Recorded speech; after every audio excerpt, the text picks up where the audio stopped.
cameras. And like I mentioned, I'll be doing a full camera comparison between these two, but both of them have pretty much the same exact setup. So same 4K 60 on the front and the back, but definitely you're getting more of a camera sensor for sure, so more capability on this specific phone on the 13 Pro. Same type of lenses, wide, ultra-wide telephoto, same LiDAR, everything is pretty much the same between these two to be honest. Now between the camera apps and everything, they are both almost exactly the same. However, you do actually get a new feature on the iPhone 13 Pro. So if we swipe to the side, we can get video mode here, but we now actually have the cinematic mode on the iPhone 13 Pro. And I will demonstrate this further in a separate camera comparison video. I mean, it's kind of too much to kind of test now, but it's a very cool feature. I'm really happy about it.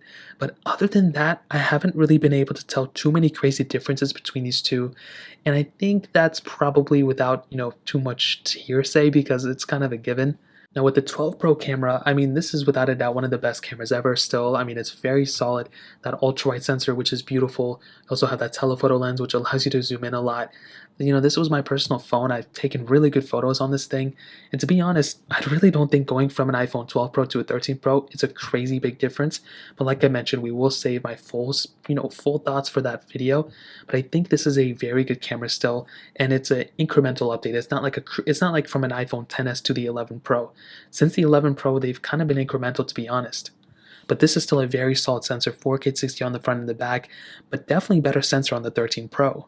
Now with this sensor, I mean, it's definitely great quality. It looks very good. You can take really good photos and videos on this thing, that ultra-wide sensor, which if one thing that I noticed is that zooming in and zooming out seems a little bit smoother on the iPhone 13 Pro.